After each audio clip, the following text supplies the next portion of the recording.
All right, group 2. First of all, you did an awesome job coding your data. Whoever took charge on that, y'all did a great job on that. That looked great. So I've exported your data from Google Sheets to Jamovi. Please revisit the video on how to do that if you have no idea how I got to this point. So what you're going to do for your correlation, I'm just going to give you a few ideas of some things you might want to look at.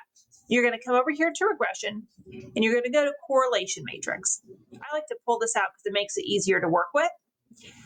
Always make sure that report significance and flag significant correlations are checked. So you will probably want to look at some of the things related to their viewing of screens and how well they feel rested. So maybe you want to look at something like, hang on, don't want to use that one. Let's see. Their agreement on you feel like you need to keep a screen-based device within your reach when you go to sleep. And then maybe you also want to do about getting enough hours of sleep, finding it difficult to sleep, how satisfied they are with the sleep quality, the depth of sleep. So what I would do is come over here and I would look for any significant relationships here. And what you can see as you scroll down, they're going to be starred. Needing to keep a screen-based device within reach going to sleep. If you come down here, you'll see that there was a significant correlation between that and their satisfaction with their sleep quality. And it was a negative correlation. So you would have some really interesting material to work with on that one. Some of these you'd want to go in and categorize because even though you coded it, it looks like it transferred as text. So in order to be able to do that, so there's your correlation matrix and an example of how to do that.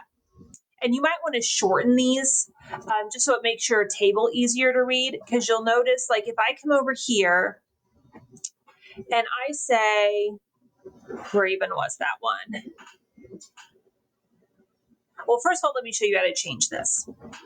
So, for example, this one of how many nights is ideal for you personally, and this is your coded one.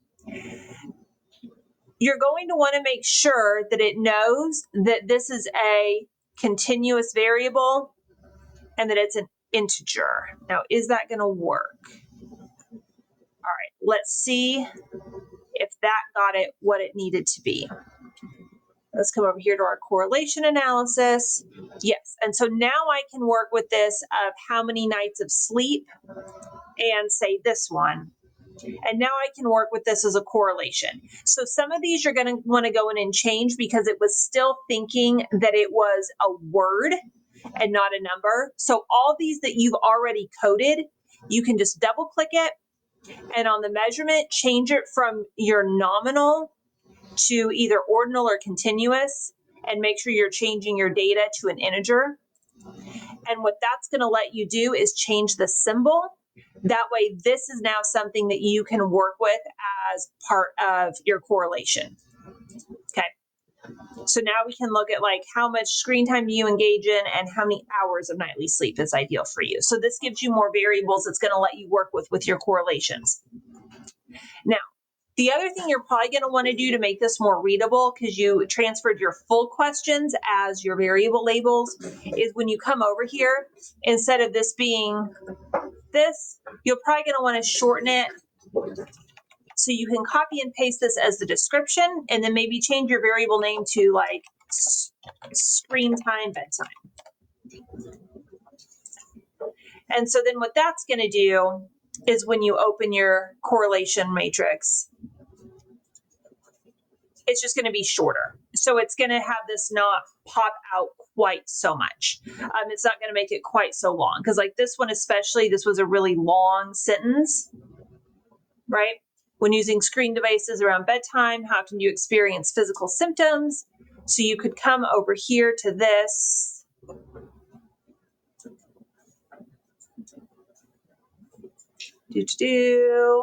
When using, let's find where you put that one. I don't even see where that one is, but you get the idea. Oh, here you go. Let's double click this.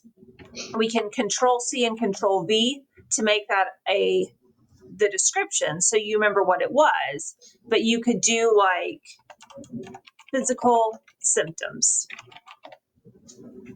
and save it like that. And we can make that an ordinal integer. And so now when you come back over here to your correlation matrix, you'll see it shortened that, it cleaned it up, it just made it much easier to read. So those are my tips I would have for you as you work through your data, and also some ideas of what you can do to get a nice clean correlation table where it's going to be easier for you to report some meaningful results.